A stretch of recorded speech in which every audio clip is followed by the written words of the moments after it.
Dr. Joseph. Name is Martha Alu. My name is Victor Arki. My name is Divine Alex. My name is Esther Omen. My name is Arthur James Bruce. My name is Godwin Sunday. I am Ijoma Victor. My name is Cynthia Agbo. Josephine Bitru. I bet you already know that this is Rapid Television.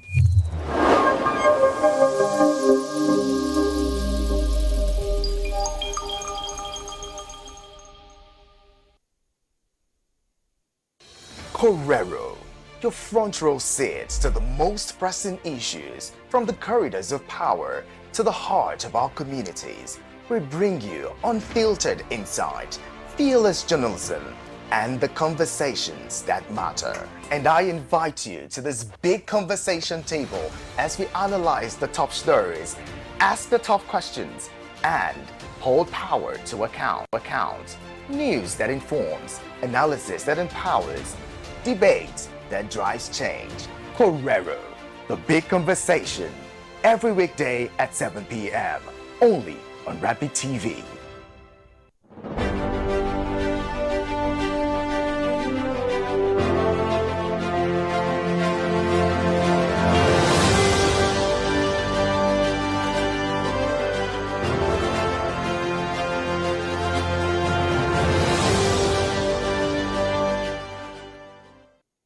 A very good evening to you and welcome to Correro, a platform where we help you make sense with national issues. My name is Godwin Sunday.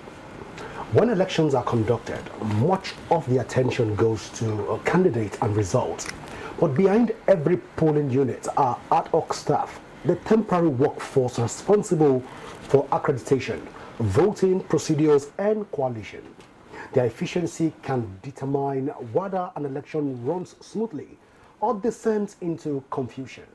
Well, following the recent FCT elections, questions have emerged about the performance of these ad hoc officials. Were they sufficiently trained to handle the demands of the process? Did logistical challenges affect their deliveries?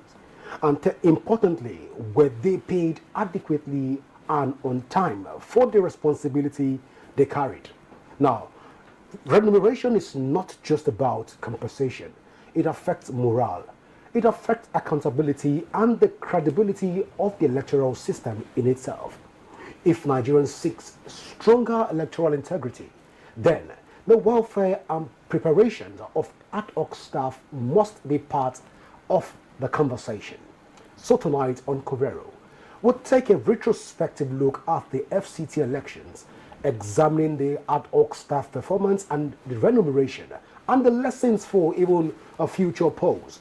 Joining me in the studio right now is Dr. Peter Ede, who is a public affairs analyst and a social commentator, and he'll be helping us put all of these issues in perspective. Please go nowhere as the conversation begins immediately after this break.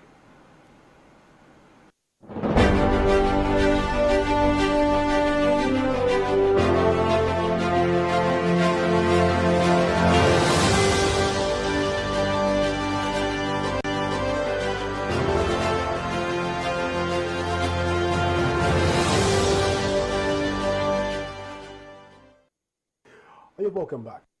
Before we went on that break, I told you I'm being joined in the studio by Dr. Peter Ede.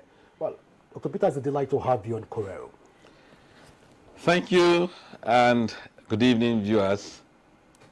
Well, Dr. Peter, the FCT election has come and gone. But then, looking back at the 2026 FCT elections, how would you assess the overall performance of the ad hoc staff, the engagement also by the Independent National Electoral Commission? How will you assess the generality of the election? Thank you very much.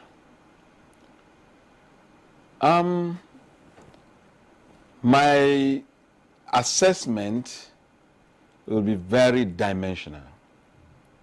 Dimensional in the sense that there are many issues involved, beginning with INEC preparation or preparedness to carry out this exercise, and for how long INEC has been preparing. And then you look at the ad hoc staff's willingness to offer service to see that there is a credible election. The credibility of every election depends in 100% in the activities that takes place within those few periods, INEC working, ad hoc staff working, and the reporting. And if we look into what went through, now before the election proper, there is supposed to be enough sensitization. One, INEC never carried out sensitization. None to my knowledge. Yeah. INEC carried out training of ad hoc staff, and you could imagine the window period within which they carried out those within 1 week to the election, or within the same week, and the kind of attention given to it and how it was. I attended some of the trainings, and in the area where I attended the training, of course there are calibers of people, and you could see the zeal, the willingness of ad hoc staff coming to serve. The INEC trainers were there. They did their bid in training. That is what they were earmarked to do within that period. But then there are a lot of flaws, even with that. Dr. Peter, we will get to that point of talking about the flaws of INEC, but then reports has it that from some polling units, there were some form of delays and technical lapses. Although INEC said that they conducted some form of training for this ad hoc staff, was the training sufficient in itself? Now, when you talk about delay in the distribution of materials or whatsoever, it's quite different from the time for training. Now, so these things were not supposed to be factored. They were not supposed to. No, they should be on their own. Training should have come and gone, and the ad hoc staff pen down systematically for where they will go. But I could see sense in some delay in distribution of the ad hoc staff. There was a delay bringing collation officers together to the time they will give them, and that is technical, and I could sense it from what INEC is doing, so that these ad hoc staff are not bought off. They don't know where they are going until it is time. It's stipulated in part of the training as of when you should arrive at your RA point or at your ward center to do what. So it is stipulated, and I know it is technical in that regards.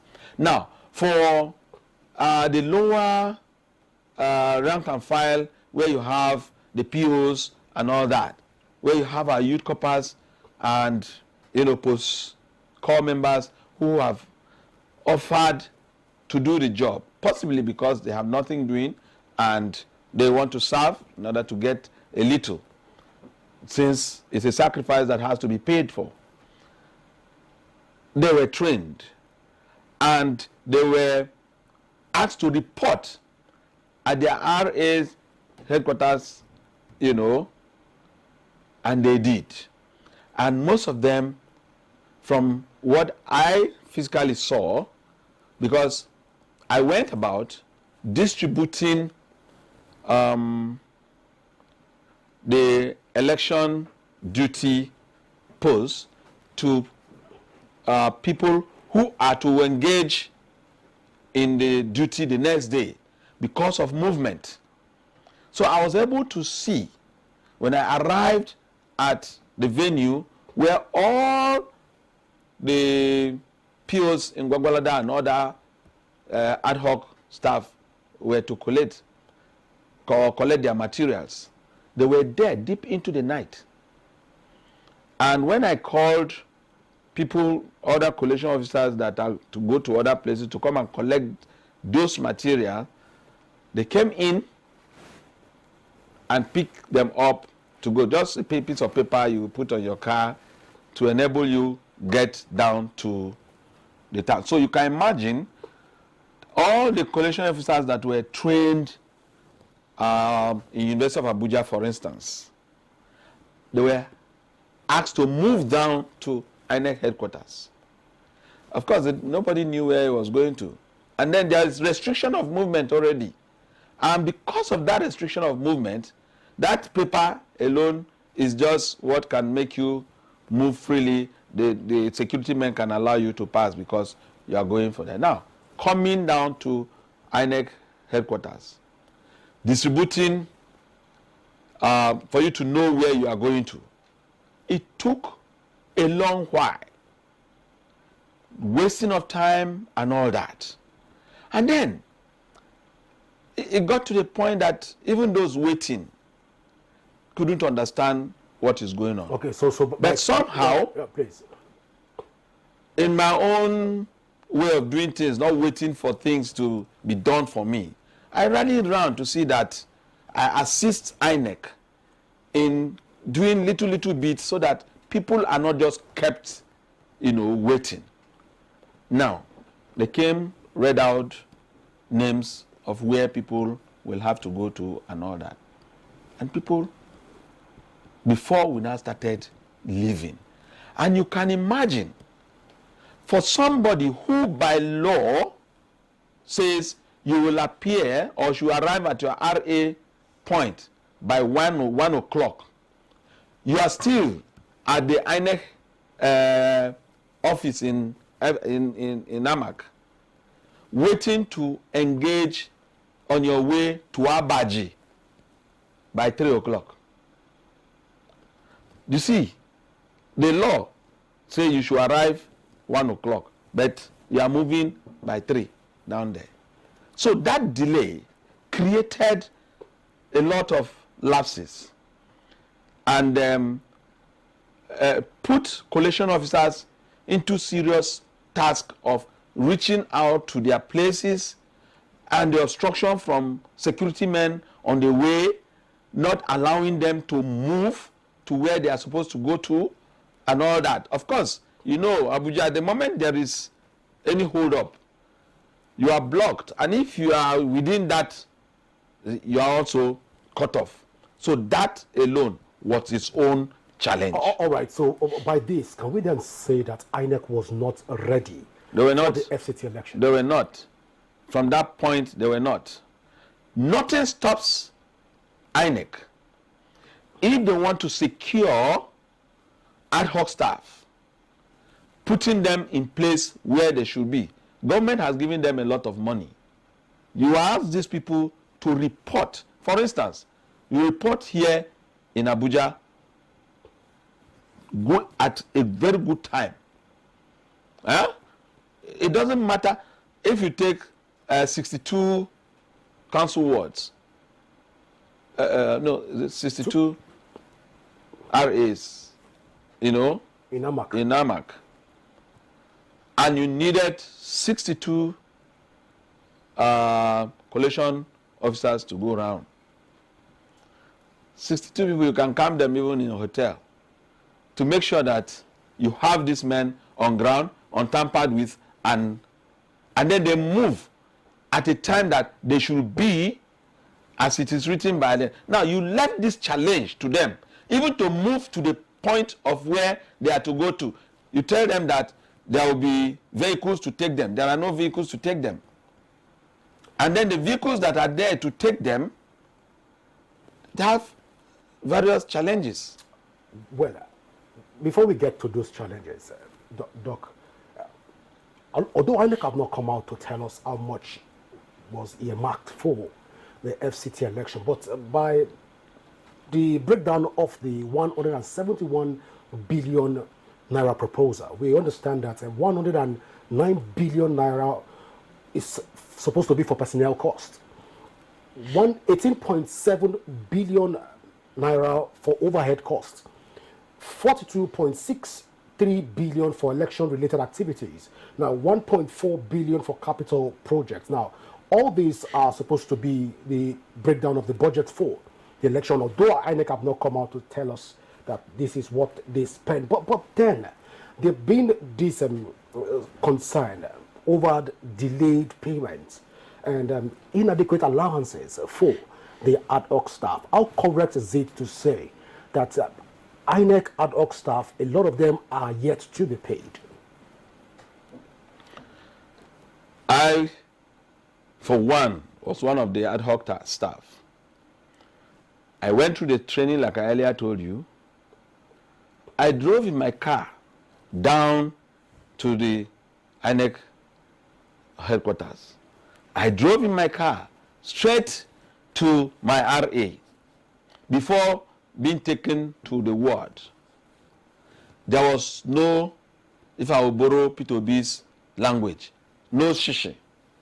Not even a bottle of water was given to anybody to go through all that. Many people found their way. You could see how people would want to find their way to get to their RAs. Now, INEC made us to understand that there are vehicles that will take us down there.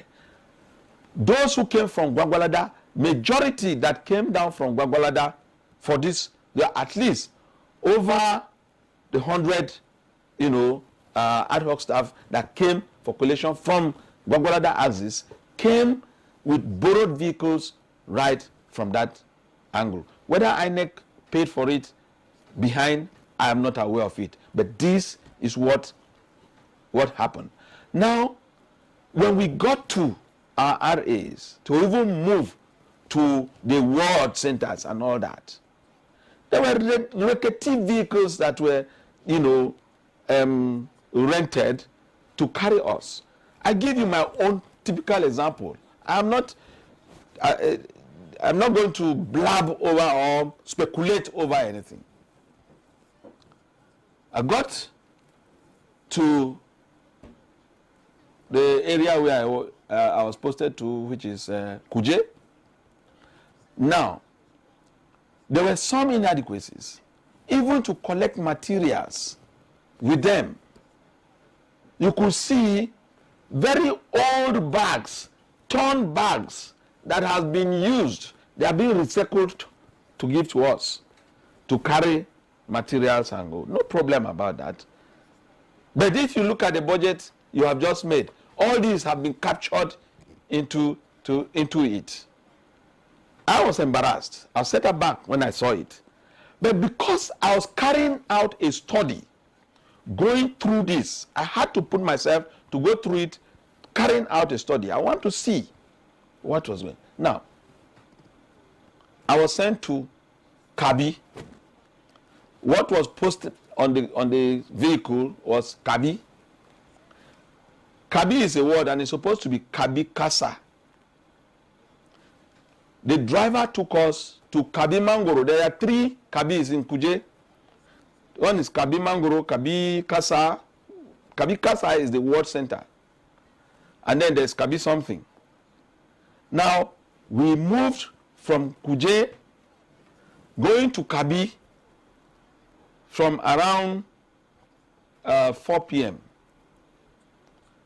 We got to Kabi Mangoro after 6. For an election that was slated for what time? Ask the question. We got there around after 6. Now, when we got there, they told us the polling, that is only a polling unit. And the polling officers have finished and have taken their work down to Kabikasa. And now for us to move to Kabikasa, I asked the question, is there any short way here to Kabikasa? They said yes. I said, okay, first of all, this is a village. This is a polling. Where is the chief? I want to see the chief. Let them know that we were here. We went to the chief's house. The chief was not there. But we saw the chief aides and all that. They now directed us on how to go to Kabikasa. No motor passes through there.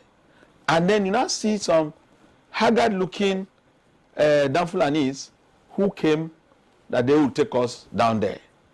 But we will pay 20,000 on a bike. We looked at ourselves, four of us, no. We now decided, let's go back to Kuje. Coming back to Kuje, you can see the time it took us to go, and our time bringing us back. With sensitive material. With sensitive material.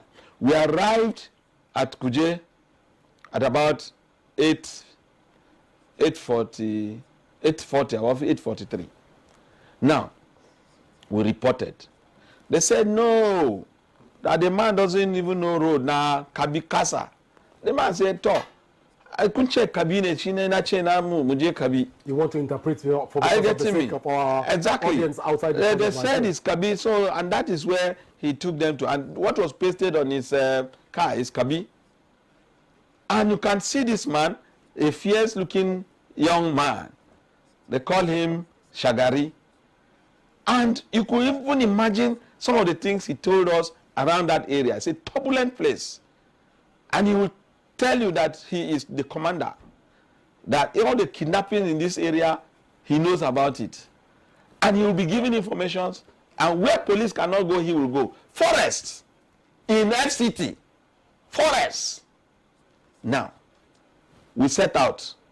We set out about 8:50 going to Kabikasa.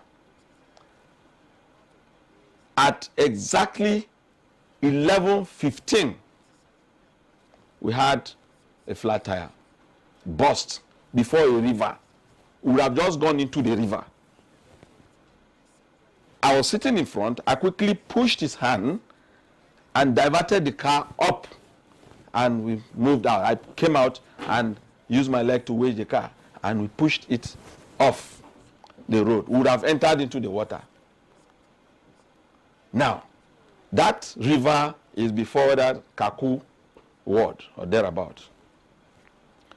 We were there from about that 11 something to about 12:15 or thereabout. Then there were soldiers coming from Kaku ward carrying materials. They are finished from there. We now pleaded with them. They picked us. That vehicle had no spare. So we were just stranded there, inside that forest, by the river. And in all of this, the ad hoc staff have still not been paid. Listen. Okay. We now got back to Kuje. We arrived Kuje around 2 something. So we looked for a place and slept. We were with the sensitive materials. I was carrying them. Now, in the morning of Sunday, we now have to go back. Then you gave us another vehicle that took us there. All this Kabu. We got to the road. The man doesn't even know where Kabikasa is. We started asking. The moment you mention Kabikasa, even the people along the road, they will say, no, they know. Because that area, it's better you go there. And if you people don't go there as camera carriers.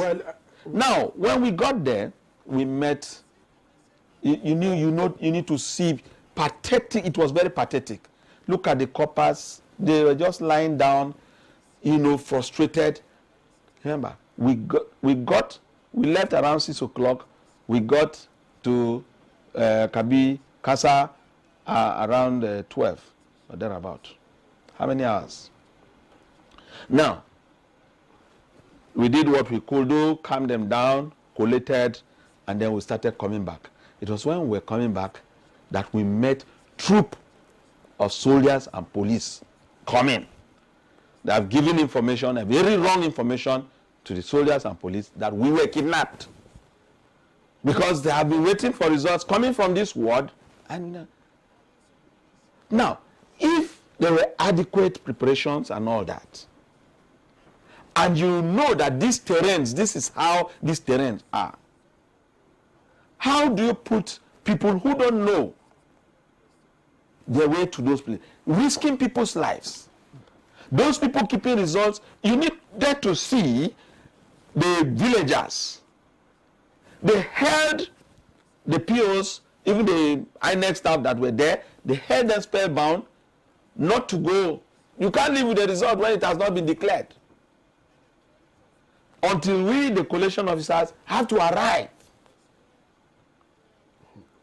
In all, I spent my own personal money in all this. That is what more than what we are expecting a token from INEC. That you have not received. That you have not received. Till this moment, I'm sitting down here talking. All right. Doctor, this whole remuneration, and of course, do you think that all of this lack of welfare packages, you've said that INEC did not even put your welfare into consideration, but then could this expose ad hoc staff to inducement or compromise during elections? Good. That is where I love this conversation to go to. If we must sanitize the electoral process at this level, that is where there is need for sanity. Abraham Maslow said motivation is necessary for a man to do work. If you don't motivate people in the right direction, what do you get? You will not get the right result. If anybody could go and hijack or induce, these people who were left abandoned at that level, what do you expect? They can afford to do anything. And so, you can imagine or recount what others may have gone through. Look at people who will go to places like Gudunkeria. Gudunkeria in Kuje, you will have to, it's a ward under Kuje Council Ward. But you must travel through Abaji and cross over to the furthest end, close to Nasarawa, in order to get Gudunkeria. Are you getting me? Now, this is FCT. It tells a lot of not just the issue of election, but how FCT has developed. FCT has not developed more than my village, where I come from, where there is no road getting there. And then you have people in FCT, there is no road to the place. And so, if we must get it correctly, INEC must not wait until it is election are announced for tomorrow, and then you start running kitty kata kata kitty. For 4 or 3 years, INEC had all the time to prepare for the next electoral year. What is being done? Some of the shady things that I saw, even being done. AMAC, for instance, was earmarked for only women to be collection officers. Only women. What's the rationale between that? So that tells you that you can't send women to such terrible terrains. Well, interesting. Dr. Peter, so far so good. We've not seen members of the ad hoc staff coming out to even air their grievances. For a lot of them, they felt satisfied with all of this outcome. Now, people will say at this point that Dr. Peter is just being biased and trying to betray the trust reposed in him by INEC to go and conduct a free, fair, and credible election even in Kuje. Is this the position of things? Are you trying to sabotage INEC if people, ad hoc staff, are not coming out to speak? Thank you very much. It is Senator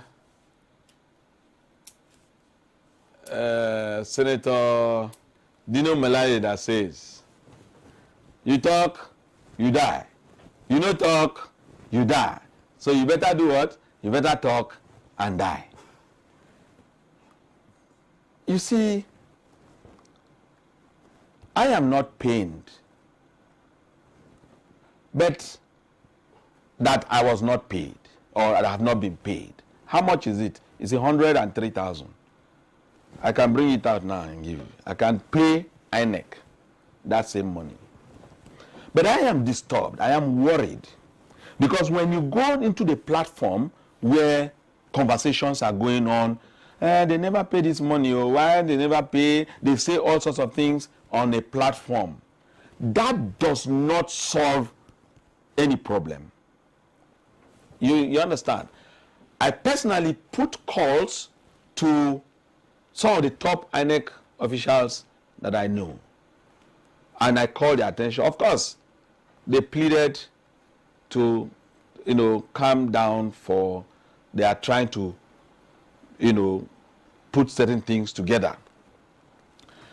They alleged some of our members have not given their account numbers and all that.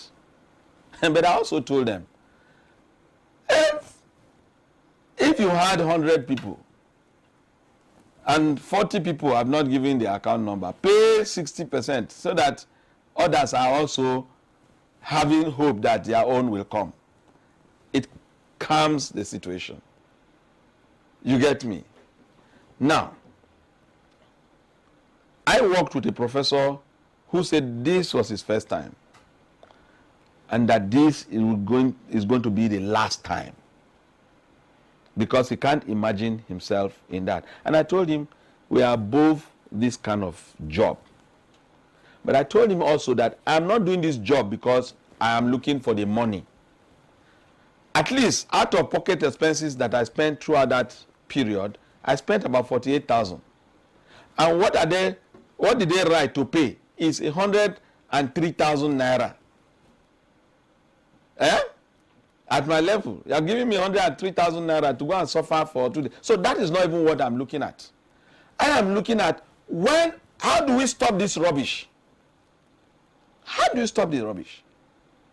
Of course, if you told some people that you are going to pay the 100, they will not even go for the job.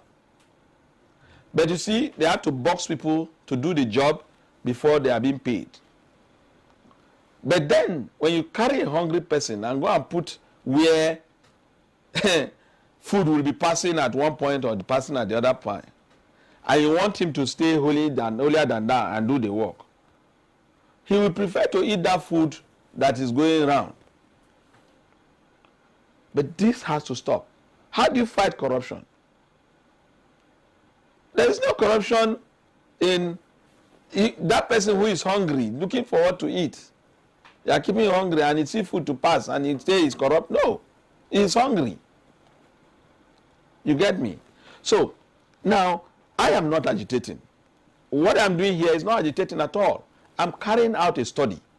And I'm coming up with a book that will spell out these things, how they have happened in various places. Well, interesting. Before we get to that book part of it, I'm curious at this point, where the lives of the ad hoc staff insured by IDEC? Which insurance? Which insurance are you talking about? So did I not just tell you? There was no document for you to sign. Did I not just tell you that a troop of soldiers, one major somebody that came, even the area commander with his troop, they all came in order to rescue us, because the information they have gotten was that we have been kidnapped. So people's lives were out there. Even the drivers that took these materials with the polling unit officers to the place, their lives were at risk. And if actually they had to kidnap people at that point, what happened? Now, they tried to stress to find out actually what happened. There was a kidnap and oh, there is no network. The moment you even move away, say 25 to 30 minutes away from Kuje, no network again. No network. We can't even communicate. You can't use your WhatsApp. You can't do anything. We got down there. Now, there are places you see people standing on hills. You see people standing on maybe Mangoro to hold for. I'll be laughing. Now, we were told by the INEC official that was there that the vigilante, I have to thank the vigilante. I will use this opportunity to thank the vigilante because they stood their ground. They were there for them. But there were no police, no soldiers. And your lives were not insured. Which insurance are you talking about? How many people they insure in this country? No, what I'm asking about this insurance is because the FCT election is supposed to serve as a benchmark. As a matter of fact, for other states. As a matter of fact, as an ad hoc staff, you're a pawn. If you know chess game, a pawn, you're given out. You go there and suffer. You can die. You can die. I have done this collation some years back. I had head-on collision with military vehicle who drove recklessly. They were coming from Kwali area. I was leaving Kuje after dropping results. I have been carrying out study of what goes on.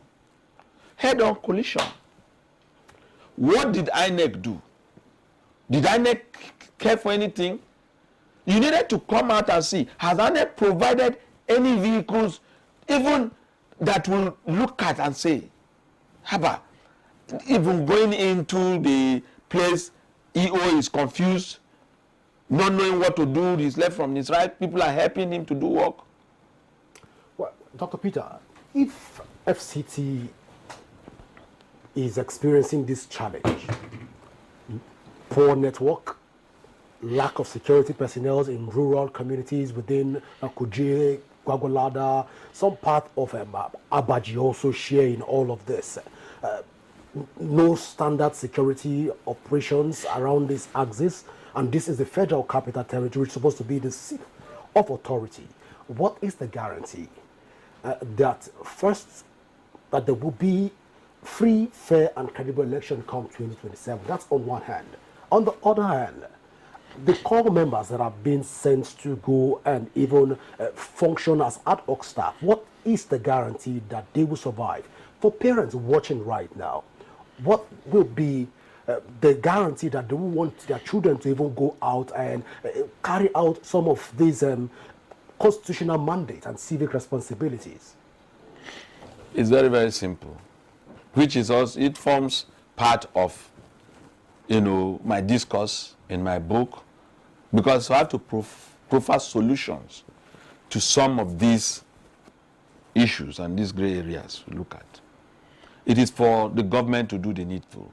Sit back and look at these challenges very critically and then take them one after the other. Network. Very key. So much money has been given to INEC. They can provide the facilities needed for network. If you bring Turaya to place, it doesn't matter where you are. Go to the pit of hell. With the Turaya, you'll go. And I want to believe that the beavers machine are Turaya compliant. That is why they can work in an area where there is no network. The beaver machine, the moment you collate, put your result there, and you send it, the beavers machine has the capacity to hold the information and push it out as soon as it gets network. You can't retrieve it. You can't retrieve it. There are machines, and there is sense to protect it. And that is what political parties should also see, that INEC get that done. INEC need to sensitize the political structures to come together, look at what this thing is, see how it plays, and that it will transmit results without any bias. That you can handle that. Security is to beef up the security network. Now, we have the military, we have the police, we have the paramilitary, and even the civil defense. I mean the vigilantes. Yes, you beef up their operations. They too need to be trained into this action. It's a national issue. It's a national program. It's a national concern. It is everything national. It has to be given the attention it deserves. So as a parent, will you advise your child to become an ad hoc staff for the 2027 election? As a sincere parent. As a sincere parent, even in this election, my daughter participated. My daughter, who is a youth corps member serving, she participated. And every minute, every time, I was calling to find out what is her experience. And she's such a tiny, small thing that you feel she will break at any time. You understand? But I said, go and have that experience so that you free yourself, even if you are tied at any point. When they call her at night and they said all of them were to remain there in the primary school without going to anywhere, I say, enjoy yourself. Shebi, you were in camp. That is the essence of what some of the training at the youth camp has put. Dr. Peter, this is the Federal Capital Territory. There's a bit of security. We're talking about a place like Gombe, people living in Biliri, in Katingo, people living in the interior part of Cross River State and other parts of Nigeria. Are you recommending that the parents should allow their children go out to carry out this task, knowing fully well that they will have a situation where they don't have network, they don't have security, their lives are not insured? Are you telling parents to brace up for this? Like I said, the doctor is in Abuja, I suppose. Like I said, this is our country. Nobody will come and do it for us. If parents don't allow their children to get involved, who does it? Who will do it? So I can't say they shouldn't. All I need to do is to ask INEC to carry out the right sensitization. One, for things to be well put in place in those terrain that are so turbulent. There is a sensitization you will give to the people, and even if it is the devil that is living there, it will calm down. INEC have not sensitized Nigerians. There is this, the Ministry of National Orientation Agency needs to collaborate with INEC to actually sensitize people. The politicians themselves need to be sensitized by talking to them to take it easy. 2-3 persons are looking for one thing. It is one person that will get it. So that sensitization is necessary to put together. Of course, we have the peace accord, the peace accord organization being run by Bishop Kuka and the rest. They too need to work. It's not just to collect the money and then people go and sit down. No. They have to sensitize people even to those terrible terrains. All right, Dr. Peter. And by so doing, you will see people will ordinarily come out. If Jesus Christ gave himself to die, who are you not to die? All right, Dr. Peter. The more you fear to die, the more you fear to die, the more you die. All right, Dr. Peter, you said you talk, you die, you don't talk, you die. You still die. But then before we get to that point, a lot of ad hoc staff around the Federal Capital Territory are watching you right now. And there's been this heightened fear that there will likely be a protest by ad hoc staff that are yet to be given their own form of remuneration. Of course, you said you can afford it. You can even pay INEC for it. But a lot of young persons that are watching right now, what will you say to them to dice this tension? Yes, now you see, when I say, if INEC say I should pay them for that money, I can pay it now. At least, if I ask you to give me 103,000 naira, I know you give me, and I use it and pay INEC. Because it is quite dirty. It's quite dirty. It's not that politics is dirty. Politics is not dirty. It is the people that are dirty. It is the people who want to be in position at all costs. It is the people. So where do we go from here? For the people that are yet to, the ad hoc staff that are yet to be... No, I don't know of any who have been remunerated. From the community I come from and the few friends that we work together and all that, until this moment, even if I open my platform, nobody has said he has received any penny.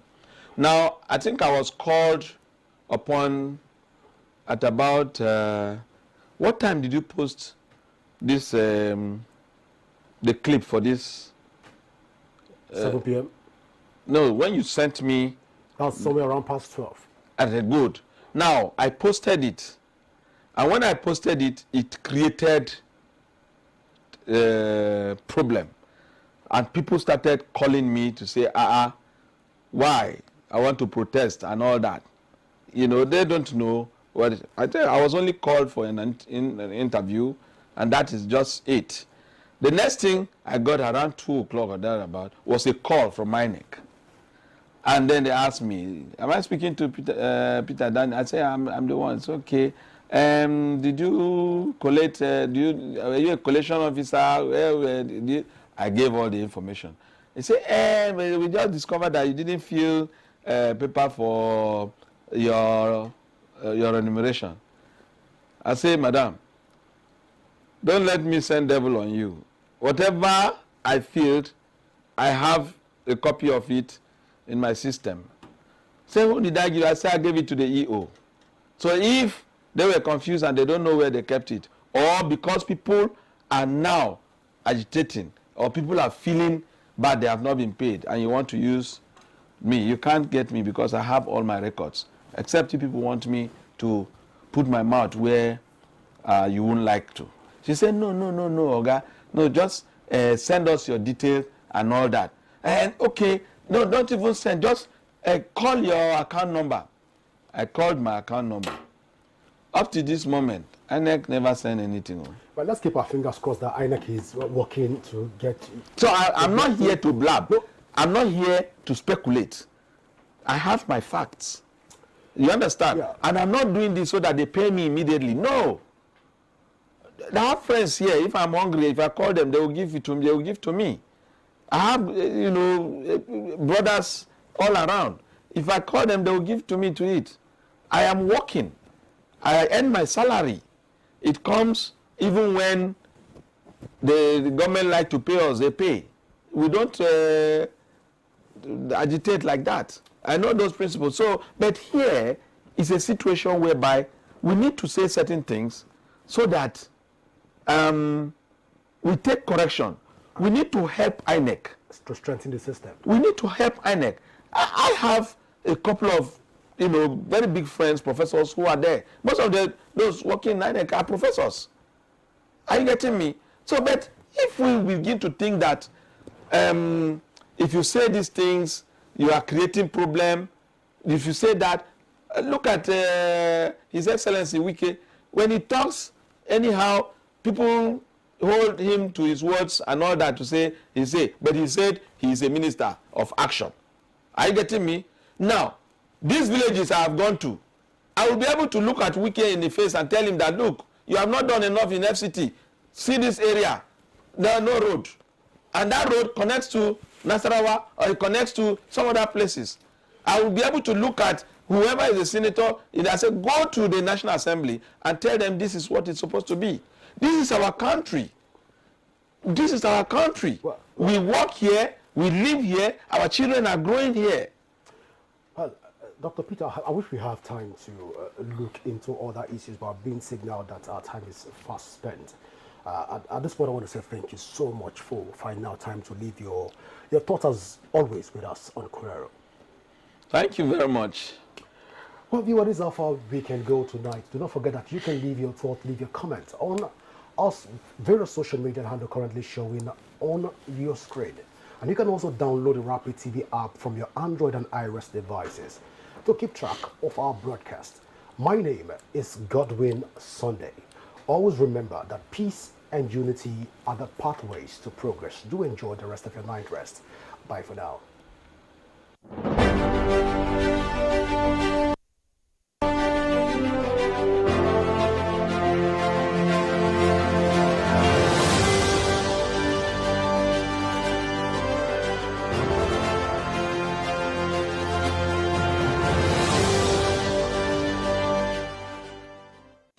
Quero, your front row seat to the most pressing issues from the corridors of power to the heart of our communities. We bring you unfiltered insight, fearless journalism, and the conversations that matter. And I invite you to this big conversation table as we analyze the top stories, ask the tough questions, and hold power to account. News that informs, analysis that empowers, debate that drives change. Quero, the big conversation, every weekday at 7 p.m. only on Rapid TV. Our dear mommy, 1 year has passed since you were called home to glory. Your transition left a void that no one else can fill. But we find solace in the beautiful memories you left behind. We miss the warmth of your loving embrace. Though your voice, so loved, is hushed in deep sleep, your light shines on in our souls, and your memory remains etched in our hearts. We take comfort in knowing you are resting in the bosom of the Almighty, free from the cares of this world, watching over us. Rest in eternal peace, Norma, till we meet at the feet of Jesus. Signed, Dr. Ken Ukeago, Honorable National Commissioner, INEC, for the entire. Meet the men and women shaping the future of Nigeria. Get to know your representatives at the National Assembly. From lawmaking to constituency projects, we'll take you behind the scenes and inside the chambers of the Nigerian National Assembly.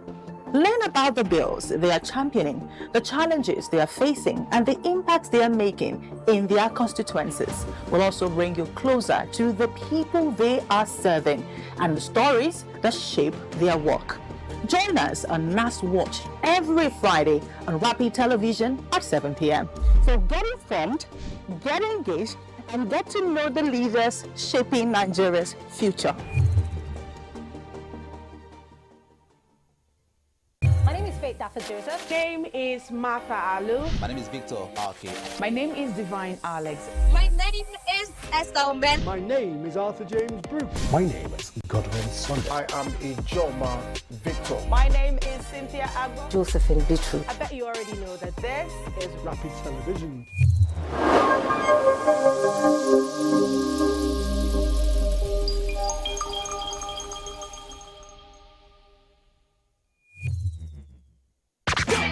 Are you missing out on interviews, music, entertainment, thought-provoking discussions, and more? Don't sweat it, man. We've got you covered. No matter where you are, be part of the action 24/7, online and live. Caesar Radio.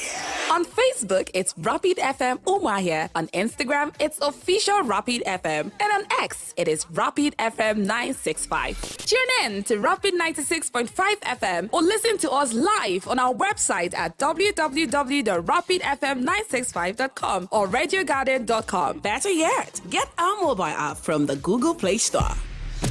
Catch the pulse of the Southeast on Rapid 96.5 FM, the sound of your city. Hey, Oyanam, all Sister Radio.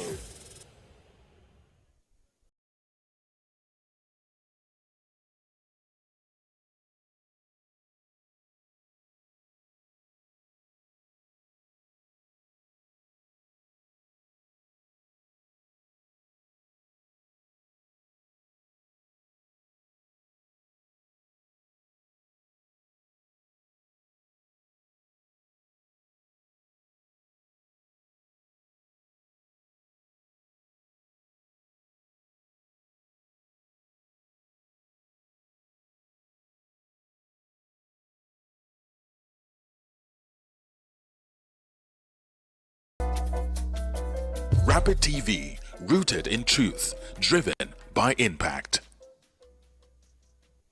From the heart of Africa, where dreams are born and passion is boundless, a new wave of talent rises. In La Liga, these extraordinary athletes are not just playing the game, they're transforming it.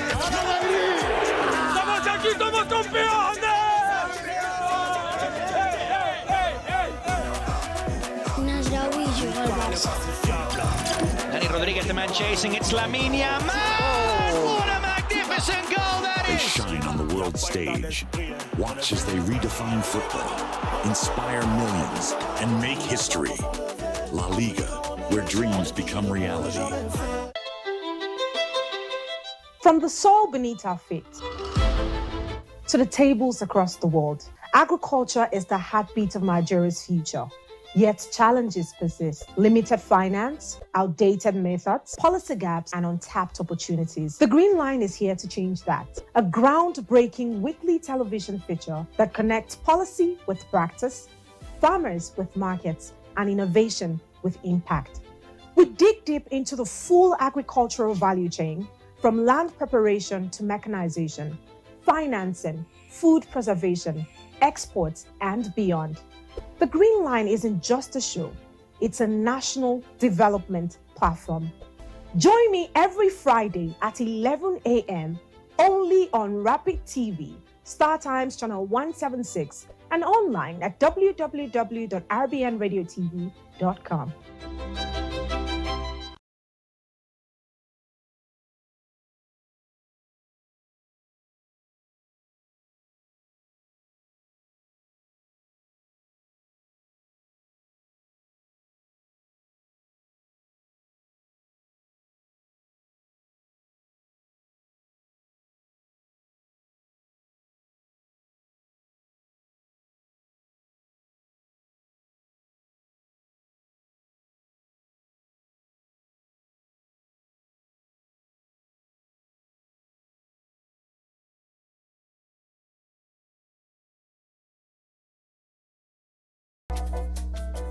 Rapid TV, rooted in truth, driven by impact.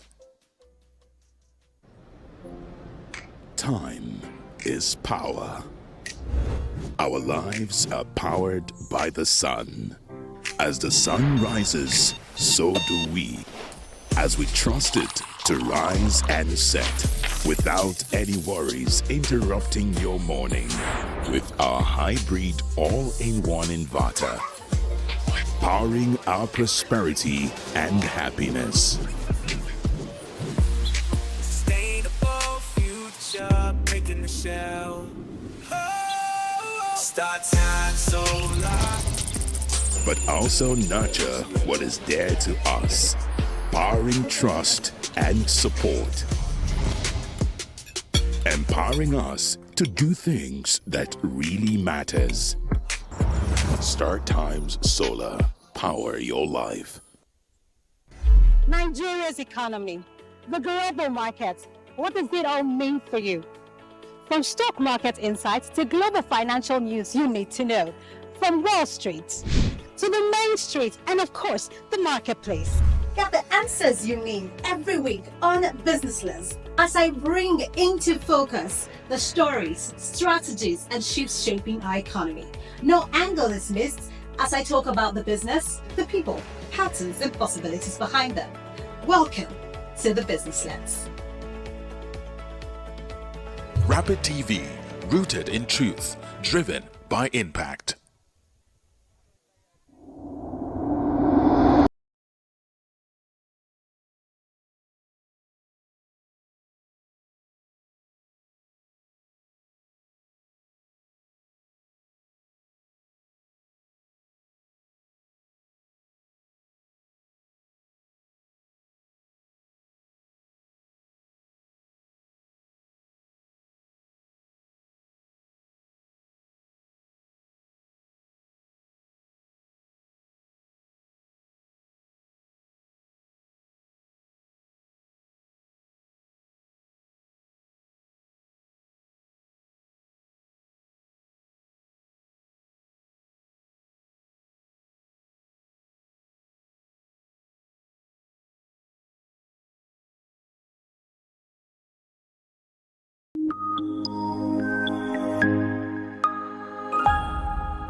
Hello, good evening and welcome to Rapid Television News. I am Godwin Amunde.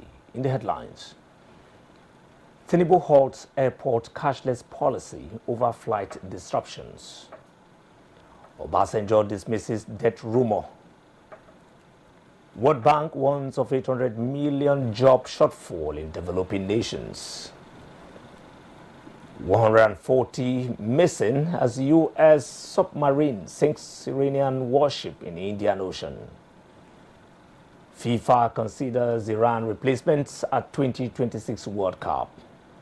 Details of this and more will come to you in the bulletin. Stay with us.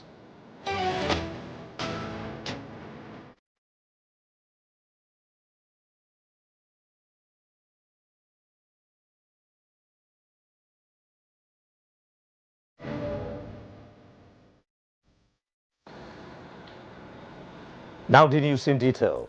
President Bola Tinubu has ordered the immediate suspension of the cashless payment system at federal airports nationwide.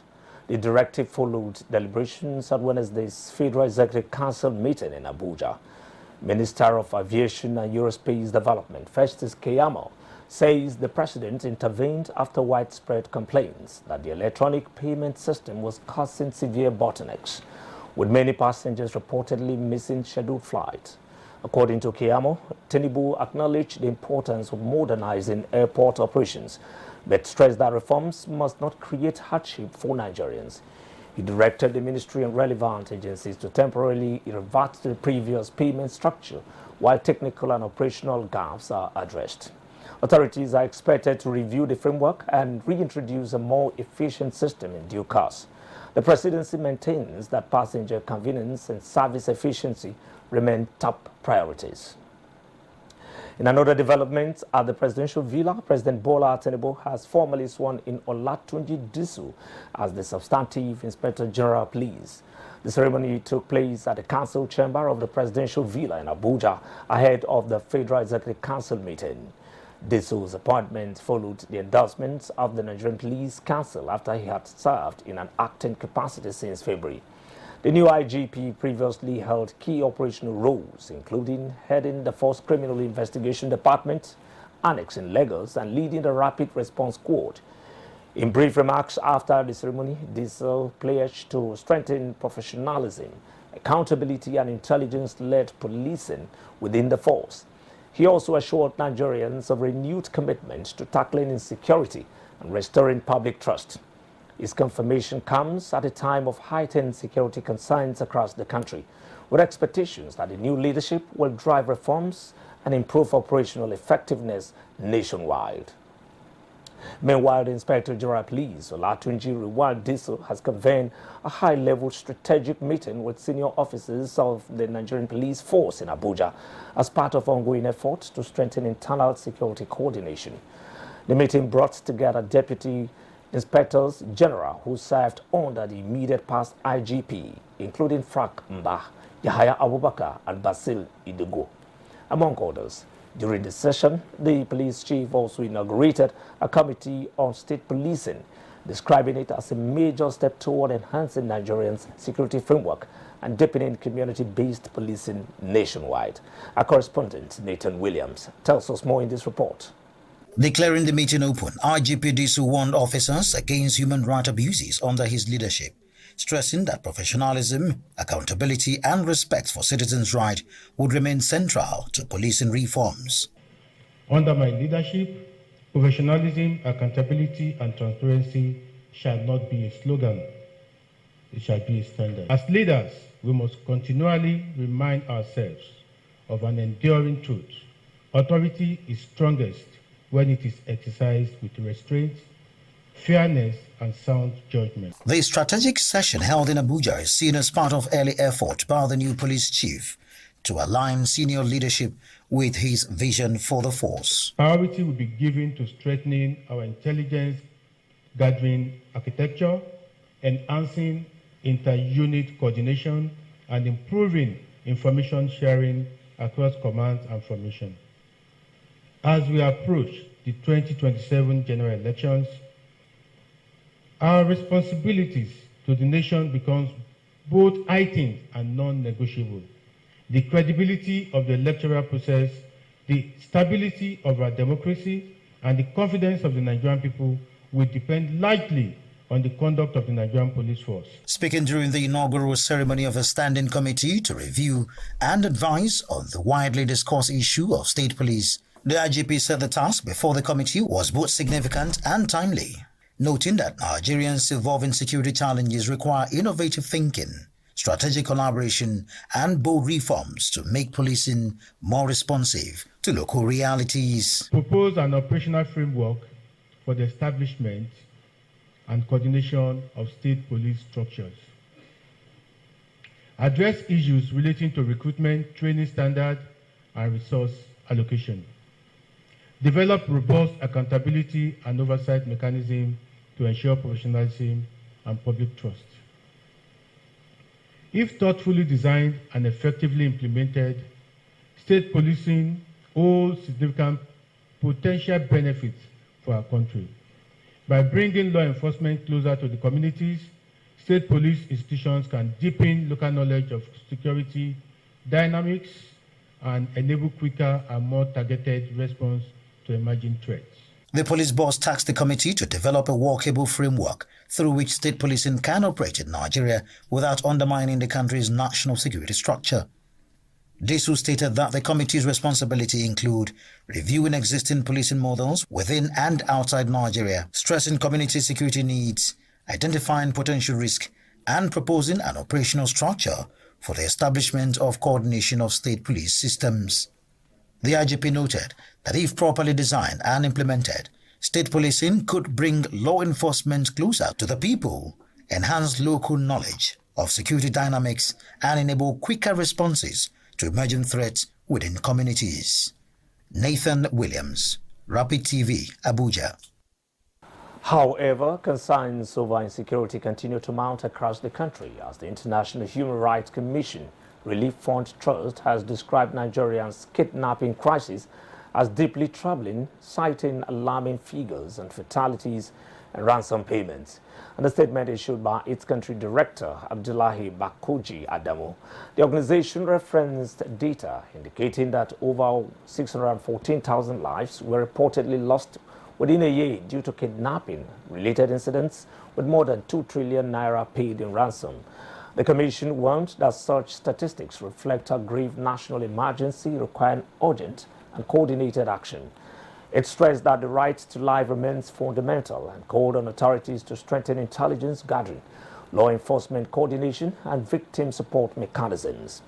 The group further urged transparency and accountability in addressing insecurity, noting that public confidence depends on visible progress. It appealed to security agencies and policymakers to intensify efforts to dismantle criminal networks and safeguard vulnerable communities across the country. In a separate development, former President Olusegun Obasanjo has dismissed viral claims suggesting he authored a notice of his own death.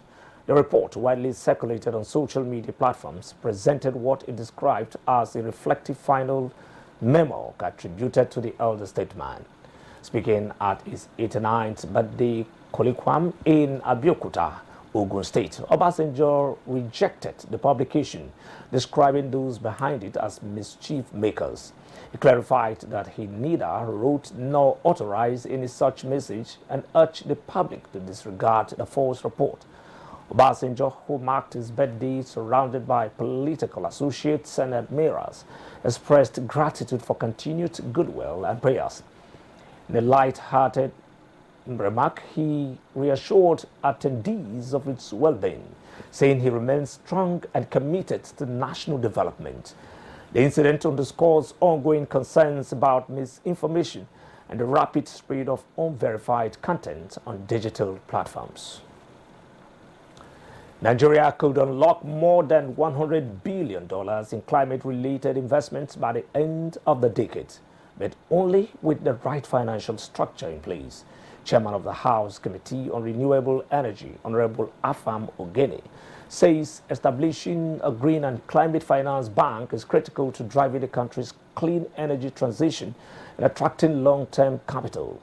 Our correspondent, Linda Ike, reports.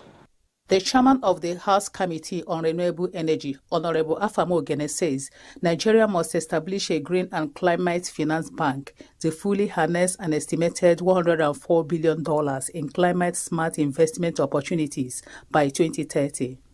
Speaking at a news conference in Abuja, Ogene outlined prospects spanning renewable energy, climate-smart agriculture, green buildings, waste management, transport, and resilient infrastructure. As chairman of the House Committee on Renewable Energy, I see this initiative as fully aligned with our legislative priorities. Our committee has consistently advocated for policies that promote renewable energy adoption, strengthen regulatory clarity, and enhance private sector participation in the energy transition process. Furthermore, Ogene called on development partners, investors, and the private sectors to take advantage of the green transition, reaffirming the committee's commitment to regulatory clarity and inclusive participation in the renewable energy space. Backing the proposal, founders of Quantum Partners Oluwakemi Adedipo and Samuel Ndubisi Brown described the initiative as essential for sustainable financing, noting it presents a dual opportunity, tackling climate change while unlocking profitable green investments. As we may all know, capital markets globally are shifting towards green and climate-allied investment. We believe that institutions that adapt early will define the next era of economic growth. Ultimately, this bank is also about local ownership. We believe Nigeria should not wait for international aid to solve our climate challenges. The Green and Climate Finance Bank will serve as a platform that bridges the space between green projects in Nigeria and capital markets globally. It will provide flexible financing tailored specifically to renewable energy developers, sustainable agriculture enterprises, green infrastructure projects, and other climate-aligned small and medium businesses. Stakeholders say with the right policy framework and financial backing, Nigeria's green economy could become a major driver of growth and resilience in the years ahead. Linda Ike, Rapid TV News. Meanwhile, political tensions are rising in Benue State. The leadership crisis rocking the Benue State chapter of the All Progressives Congress, APC, has escalated with rival factions holding parallel state congresses in Makurdi. The faction aligned with Governor Hyacinth Alia conducted its exercise at the IBB Square, returning Benjamin Omali as state chairman. Governor Alia described the Congress as peaceful and inclusive, commending party delegates and national officials who supervised the process. Meanwhile, supporters of the Secretary to the Government of the Federation, George Akome, gathered at a separate venue and reaffirmed Austin Agada as chairman through a voice vote. The group insisted its Congress complied with party procedures and pledged loyalty to President Bola Tinubu. The emergence of parallel executive committees underscores deep divisions within the ruling party in Benue. As of press time, neither the APC national leadership nor INEC had issued an official position on the competing outcomes. The Independent National Electoral Commission, INEC, has formally handed over certificates of return to chairman, vice chairman and councillors elected across the 6 area councils of the Federal Capital Territory, FCT, the February 21st poll. The event marks the final stage of the electoral process, officially affirming the mandate of the winners. In total, certificates were presented to 6 area council chairmen and their deputies, alongside 62 councillors elected during the polls. Speaking at the ceremony, the FCT resident electoral commissioner, Aminu Idris, described the elections as peaceful and transparent, noting that the presentation of certificates signifies the lawful conclusion of the process. Well, it's a huge relief to finally provide certificates of return to all the chairmen and councillor-elects arising from the February 21st area council elections. The Commission is pleased to conclude any exercise, and then we'll go back and do some lessons learned and to improve our systems. Well, the lessons learned is that there's still room for voter education. There's still room for improvement in areas of voter education, especially making voters aware of the location for their polling units, of course aware of the need to come out and vote. But that is not solely a commission responsibility. The political parties and their candidates have primary responsibility to mobilize people and bring them out. But the commission has been doing its own role, which is to educate and provide information about the voting processes, which we have been doing. Well, it's basically the normal challenges of logistics, which in some locations we had difficulty rhyming transportation with security and the movement as timed by the Commission. I think it's a work in progress. We are working on it to make it more efficient during the 2027. With the issuance of certificates of return, attention now shifts to governance as the newly elected officials prepare to assume office and deliver on their campaign promises. Elsewhere, workers in Anambra State are expressing frustration and protesting significant deductions from their February salaries following the government's enforcement of pro-rata payments for workers absent on Mondays. The measure is part of efforts to discourage compliance with the sit-at-home directive linked to IPOB activities. While affected workers acknowledge missing work on certain Mondays, many argue that the deductions appear excessive and inconsistent. Some reported losing large portions of the salaries despite being absent for only 1 or 2 days.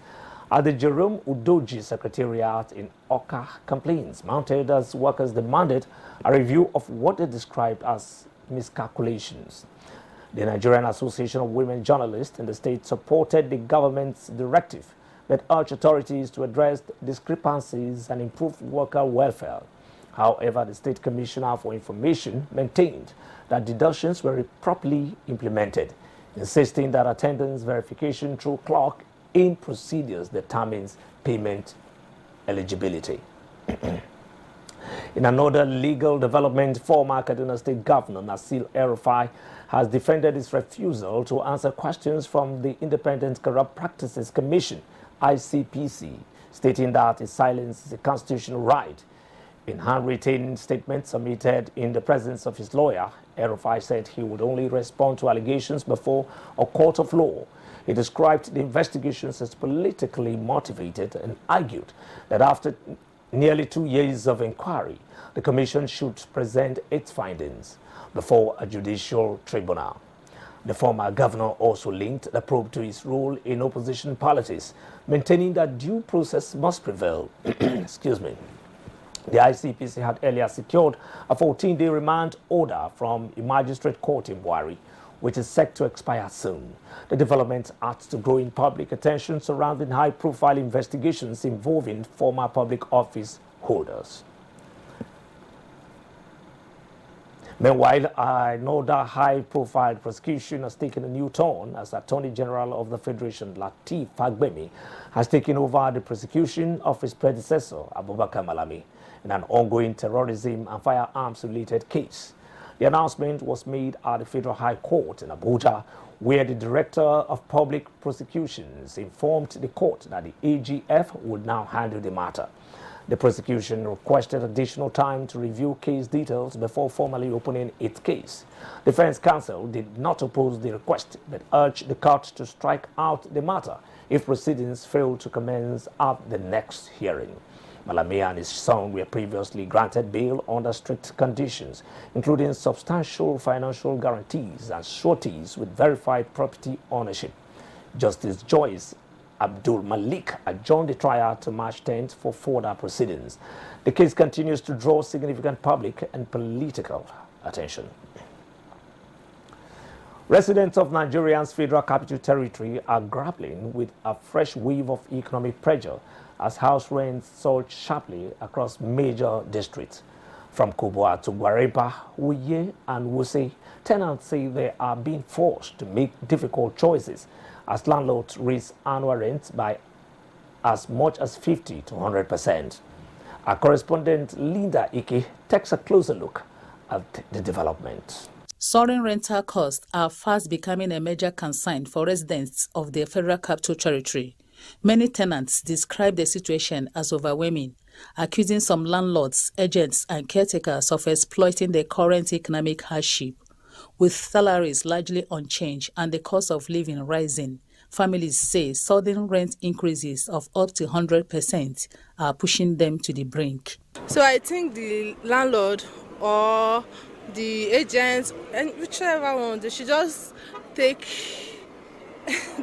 note and then do something about it, because it's actually not fair on people that does not have any source of income. It is crazy. It is so annoying. We went round and round in the circle, we got nothing. Everything is high. Everything is high. Even in the outskirts, Lugbe, and you will see a 3-bedroom flat going for 6 million. In Gwarimpa is hell. Gwarimpa is just hell. It's hell. When you go there, you will see a 3-bedroom flat, 12 million, even 15 million, some 25. Some 25. There's no cheap house anyway. Presently, my landlord, where I stay, is not a city, it's not a well-developed area. So the landlord where I stay with understand my situation why I came to Abuja. So he didn't give me a large sum of rent to pay. So it's very concentrated. In response, several residents are calling for government intervention. They are advocating clear policies to regulate rent increases and set reasonable intervals for reviews, pointing to Lagos State Tenancy Framework as a possible model for reform. This thing was happening in Lagos State one day. They had the governor of Lagos, they had to pass a law. You understand? Pass a law to limit the amount of rent you collect for some particular house. That's the only way to address this issue. If it concerns FCTA, they have to pass a law. If the government can pass a law that this is a limit, also to break the wing of all those who they call themselves caretaker without any other job they are doing, or agents that to invest people money, that's very high, very much. How do you think government can come in to resolve it? The government can come in. There must be an institution for that. There must be an institution for that. They can copy it. Well, they can copy it. They can copy it. There must be an authority institution. However, landlords present a different perspective. Many argue that inflation, rising building material costs, and maintenance expenses have made rent adjustments unavoidable. For them, property ownership remains an investment, and periodic increases are seen as necessary for sustainability. The advice that we have for landlords is that they should please just try to look for a way to reduce the prices of this house. They should also remember that they have families. children and people in other places too, whereby they rent these houses too. They can do it. It does not mean that because my friend has increased his own house rent, I too I must also increase my own rent. Everything is not government. We should also look for a way we can make things easier for ourselves. Most of the time, they don't just give house to tenants. Some of them prefer giving house to bankers and the likes. But in my own case, I don't too believe in it. Anybody that has the fear of God, you know that you should not hold your landlord. Because somebody that saved a head for an average of 365 days, I think is worthy of paying his rent. As economic pressure persists, Abuja's growing rent crisis underscores the wider cost of living challenges facing Nigerians, raising fresh questions about housing affordability and regulatory oversight. Abuja, Linda Ike, Rapid TV News. As the world marks World Wildlife Day, renewed attention is being drawn to the urgent need to protect endangered species and preserve biodiversity. In Nigeria, despite existing conservation laws and anti-trafficking measures, concerns persist over poaching, habitat destruction, and weak enforcement. Correspondent Josephine Bitrus reports on the state of wildlife protection in the country. Every March 3rd, the global community observes World Wildlife Day, a day set aside by the United Nations to promote the conservation of wild fauna and flora. The day commemorates the signing of the Convention on International Trade in Endangered Species, an agreement designed to ensure that international wildlife trade does not threaten species survival. However, beyond the global message lies a pressing local concern. In Nigeria, wildlife continues to face serious threats: forestation, climate change, and the illicit trade in animal and plant species. Although regulatory frameworks and conservation initiatives are in place, limited funding, weak enforcement, and low public awareness remain significant obstacles. Well, this part of the world, we see them, we kill them, we eat them, we make meal out of them. Sometimes we scare them. In short, nothing. I don't think anything is being done to protect them, not to even talk of keeping them. I don't think so. I've been listening to news and I saw a lot of exposures of our wildlife conservation be exhausted, are being exported from our border. Enough is not being done because, we have hunters still in the bush, hunting animals without license, because it's their way of life, it's their way of survival, They target a lot of edible wild animals like the grass cutter and a whole lot. You can't tell what they eat, alligator, whatever. They eat a whole lot of things. So I don't really think as Nigerians we really have that culture and custom of really preserving a endangered species. In Nigeria, well, I've been to a couple of zoos. In Nigeria, I've been to Benin Oba Zoo. I've been to the Abuja Park and Zoo here. And I'll say the list they are trying in Nigeria, but it's not so good, in the sense that the way the place is being kept for these animals that are, said to be our wildlife. They're supposed to be like wildlife attraction to the country. Not really. I don't think so, not really. Because there are sometimes that when you visit the rural areas, the way hunters and scavengers, the way they treat all this wildlife in these rural areas is uncalled for and it's not being checked. Some say stronger collaboration between government agencies, local communities, and environmental groups is critical to reversing the trend. They also stress the need for stricter penalties and improved monitoring systems to deter offenders. I think it's about awareness. It is about preservation. What you see today, if you finish them, generations coming may only see the pictures They may not have the opportunity to see any of them live. They believe there must be an institution created to preserve this, so that there will be like a commission, so that they can protect and preserve this wildlife. I don't think with the economic situation and with the kind of things, the issues we're addressing in Nigeria now, I don't really think we're really ready for that, even in the next 50 years. They really need to do more, and I feel like it's the government that should do that. It's not everything that they'll say private individuals should take care of. The government has to put some eye into our animals, so they don't end up being endangered species. I think maybe there should be something that the government can put in place as a guide to check all those things in the rural area. This year's theme, Medicinal and Aromatic Plants, Conserving Health, Heritage and Livelihoods, highlights the vital role of plant species in medicine, cultural preservation, and economic sustenance. It serves as a reminder that protecting wildlife is not only about animals, but about securing ecosystems that support human life and future generations. Josephine Bitrus, Rapid TV News, Abuja. You're still watching Rapid Television News. We'll go on a short break, and when we come back, the news continues shortly. Stay with us.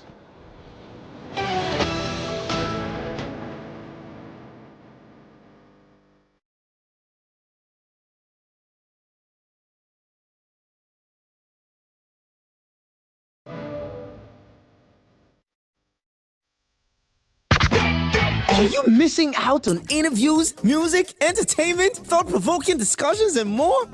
Don't sweat it, man. We've got you covered. No matter where you are, be part of the action 24/7, online and live.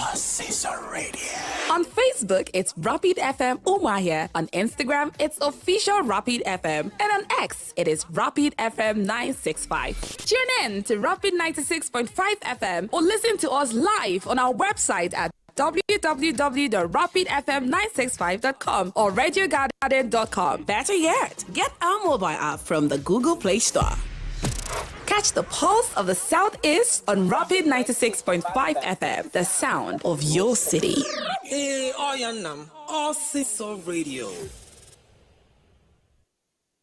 Our dear mommy, 1 year has passed since you were called home to glory. Your transition left a void that no one else can fill. But we find solace in the beautiful memories you left behind. We miss the warmth of your loving embrace. Though your voice, so loved, is hushed in deep sleep, your light shines on in our souls, and your memory remains etched in our hearts. We take comfort in knowing you are resting in the bosom of the Almighty, free from the cares of this world, watching over us. Rest in eternal peace, Norma, till we meet at the feet of Jesus. Signed, Dr. Ken Ukeago, Honorable National Commissioner, INEC, for the entire Nigeria's economy, the global markets, what does it all mean for you?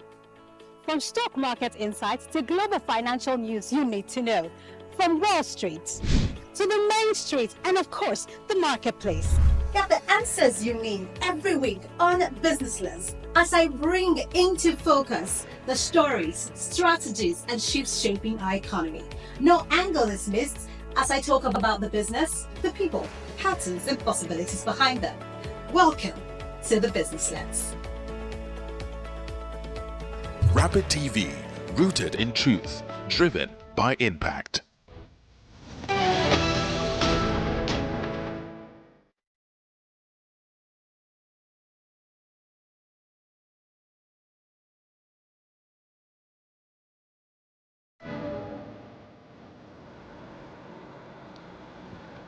You're still on to Rapid Television News. Let's move on to some business stories. Moving first from domestic issues to global economic concerns.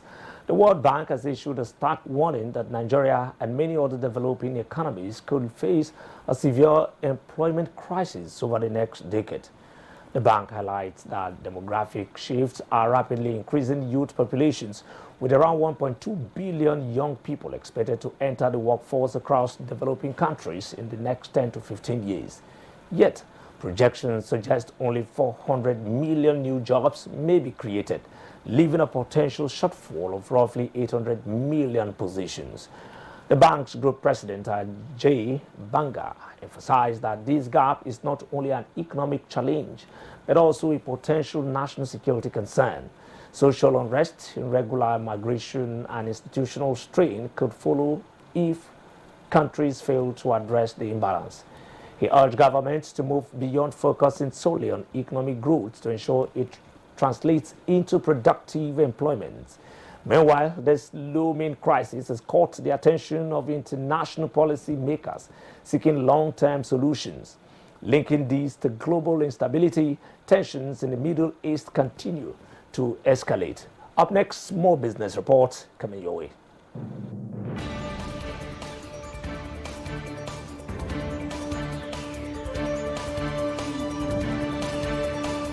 Welcome to Business Update. From a data revenue boom in telecoms to rising business confidence at home and fresh movements in global commodity markets. Here are the stories shaping Nigeria's economic outlook. My name is Divine Alex.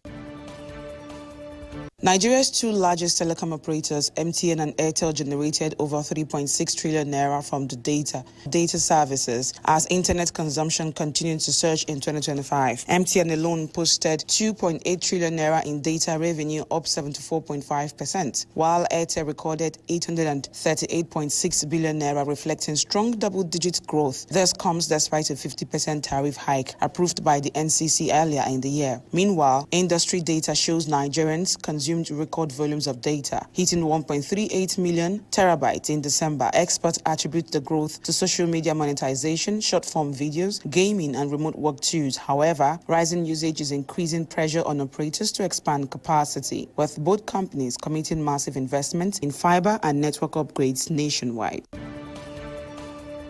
Nigeria's business environment strengthened further in February 2026 with the NESG Business Confidence Monitor rising to a record 117.2 points. The increase from January signals improved operating conditions across manufacturing, trade, agriculture, services and non-manufacturing sectors, reflecting recovering demand and stronger output performance. In addition, business optimism remains high, with the Future Business Expectation Index climbing to 135.5 points. Manufacturing and trade recorded the strongest outlook. However, the structural challenges, including insecurity, infrastructure gaps, and financing constraints, continue to pose risks even as private sector expansion signals cautious economic resilience.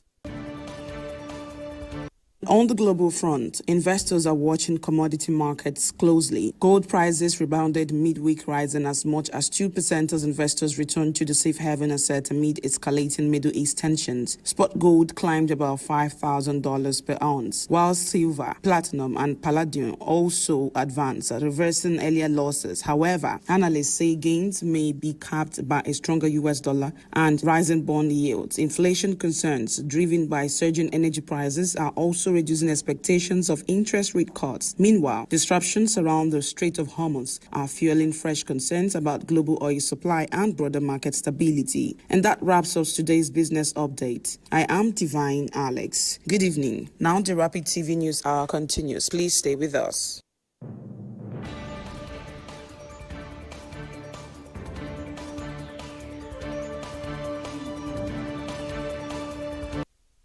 Continuing with international developments, about 140 people are reported missing after a United States submarine sank an Iranian warship in the Indian Ocean, U.S. Defense Secretary Pete Hegseth confirmed the attack, describing the vessel as a target that thought it was safe in international waters. Earlier reports indicated the Iranian ship RIS Dana sank off Gali, Sri Lanka, marking a major escalation amid ongoing U.S.-Israeli operations across the region.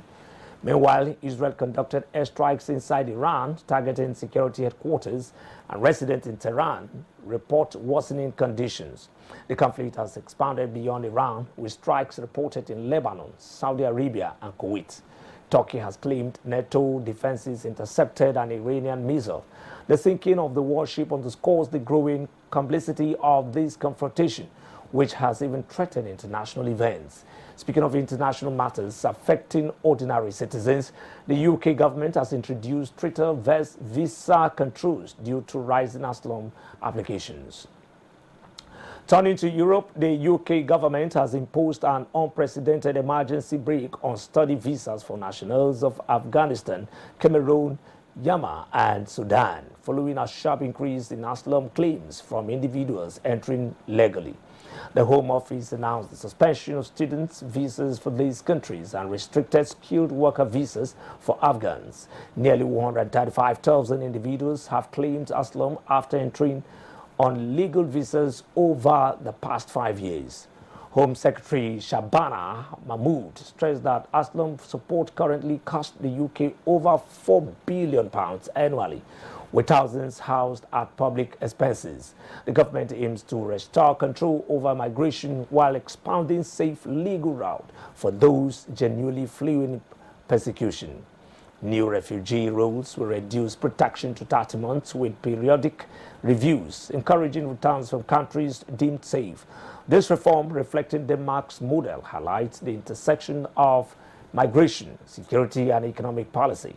Speaking of security, West African states are also taking steps to tackle terrorism in the region. Shifting to West Africa, the 12 member states of ECOWAS have agreed to form a new regional force to combat jihadist insurgencies across the Sahel. Military chiefs met in Freetown to address growing threats from terrorism, transnational crime, and maritime insecurity. The force aims to deploy around 2,000 troops while remaining stationed in their home countries, with Sierra Leone acting as a logistical hub. Officials stress that the initiative will encourage cooperation with Burkina Faso, Mali, and Niger, countries that had left ECOWAS following coups. The effort reflects ongoing regional challenges with Al-Qaeda and Islamic State-linked groups. Now let's move on to some entertainment stories. Nollywood legend Omotola Jalade Ekinde is marking 3 decades in the film industry with a major milestone: the premiere of her dictatorial debut, Mother's Love, in Lagos. The star stood at events, drew colleagues, friends, and family, all elegantly dressed in an old money glam theme. The film features performances from Olumide Oworu, Nore Nehita, Ifeanyi Kalu, Lilian Afegbai, Nosa Rex, and others. Esther Omelu tells us more in this report. Mother's love is one that cannot be put into words, but today we'll be seeing mother's love through the lenses of Omotola Jalade. We're right here at the movie premiere of Mother's Love. This is a directional debut of Omotola Jalade, and we're right here to bring you the highlights. My name is Esther Omelo, and this is Rapid TV. The excitement is palpable. 30 years in Nollywood industry, Omotola Jalade is set to release her directional debut, Mother's Love, in the cinema. The movie premiere held in Lagos brought together movie lovers, friends, families, including the former president of Nigeria, His Excellency Olusegun Obasanjo. Speaking with Omotola, she says Mother's Love is her gift from her to everyone. I mean, this story is inspired by true life stories. My experience, what I've gone through with my mother, and then what I've also gone through with my daughter. So I decided to put this into a movie, and then just, so it's inspired by true life stories. And I tried to stay true to, I didn't want to exaggerate. And I think that's one of the things that people have said about the movie that they love, that it's very real. So I didn't want to over-dramatize. I didn't want it to be over-dramatic. I wanted it to be real because it's real to me. So I'm happy to hear that a lot of people connect with it and people were actually shedding tears today. In an interview with Cast, they expressed excitement as well as challenges being part of the project. The character I played, her name was Essay, and she lives in Makoko, and I don't live in Makoko. I've never lived there, so it's completely different. But for me, when I decide to get into a character, I try to see how they live. I get familiar with the environment. It was really difficult because I had never really lived in Makoko, and I don't know how to swim, and I had to enter their canoe and stuff, so it was a lot, but I thank God I did it, and I can't wait for you to see. When I first read the script, it was quite interesting, a lot to learn. I just knew it was going to be an entertaining movie, and like I said, most importantly, there will be a lot to learn from it. And with the help of the director, Omotola, she made our work easy in the sense that she was able to, you know, drive the right mindset into our hearts, and that enabled us to just pour out our hearts and be in character. So it was, you know, quite tough because, I mean, Omotola really wanted us to be that idea that she had in her mind, and interpreting that was quite tough, but we did it. I just felt the genuine love and relationship I have with her. Like, it wasn't so difficult. I know with her, like, when she's in work mode, you have to be like specific with the details and all, but then there's always a reason behind. There's always a why behind. So it was really great just being able to show that authenticity offset and onset. Mother's Love is set to be out in the cinema March 6th. Estelle Mello, Rapid TV, Lagos. Stand by for more entertainment stories.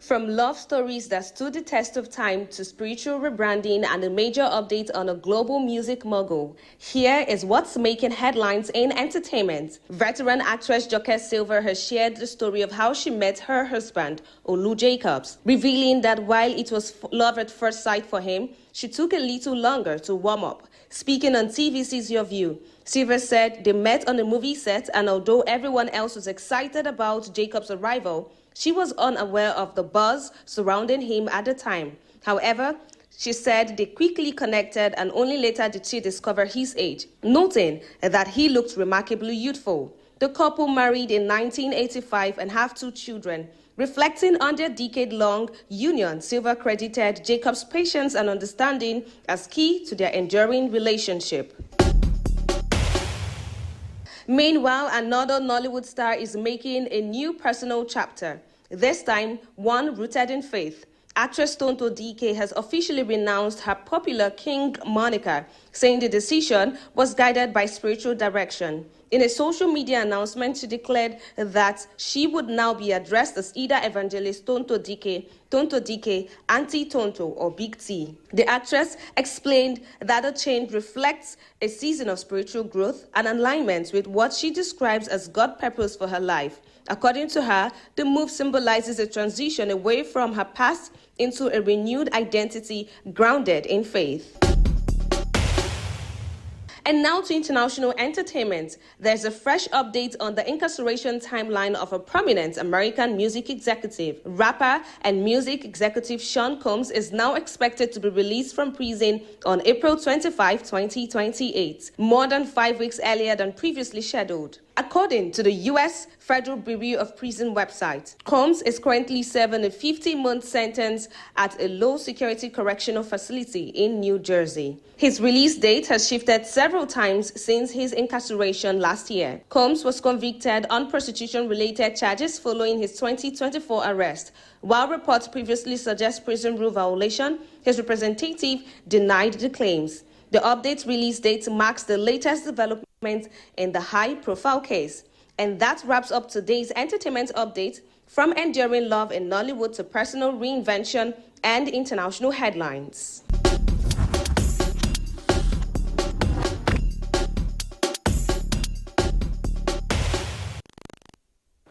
Continuing with international developments affecting sport, Iran's participation in the 2026 FIFA World Cup is in doubt due to recent U.S. military actions and visa restrictions.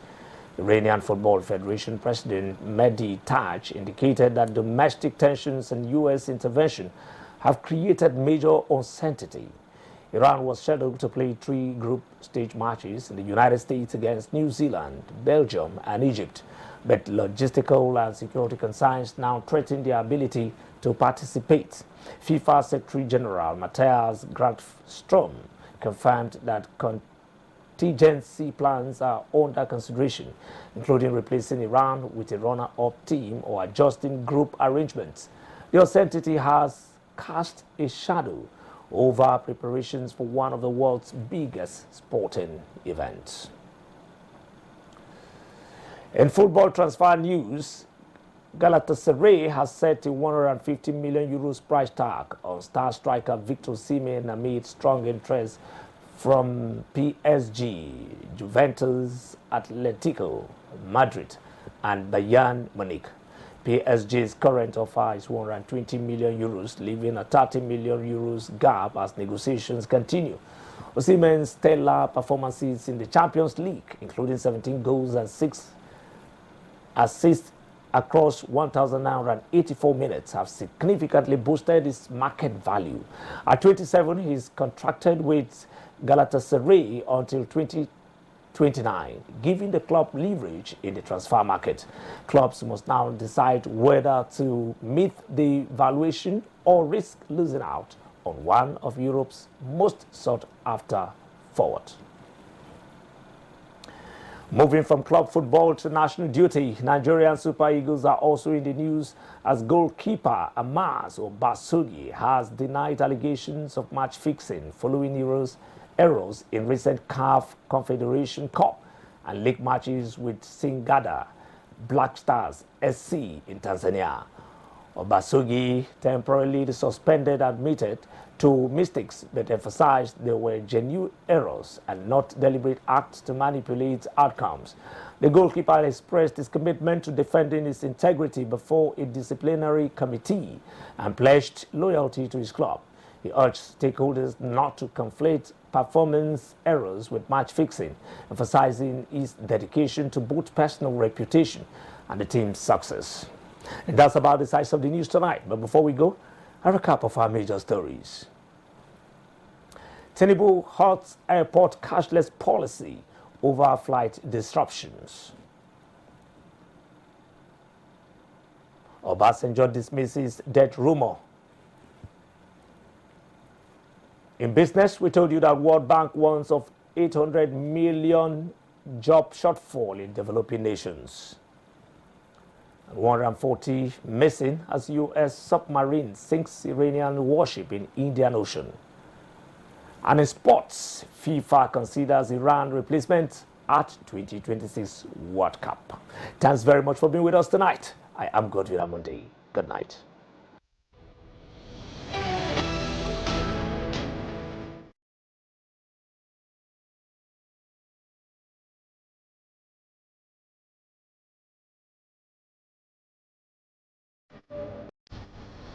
My name is Akio Sakido. Hey guys, this is Ansel Lecky. My name is Neil Bliss. My name is Akava, go by the name Baba D. And you're tuned into Rapid TV. And I love Rapid TV. Shout out. Rapid TV. Thank you, Rapid TV. Please keep watching Rapid TV. This is Rapid TV. Rapid TV. Keep watching. Keep it meltdown. Leave it like that.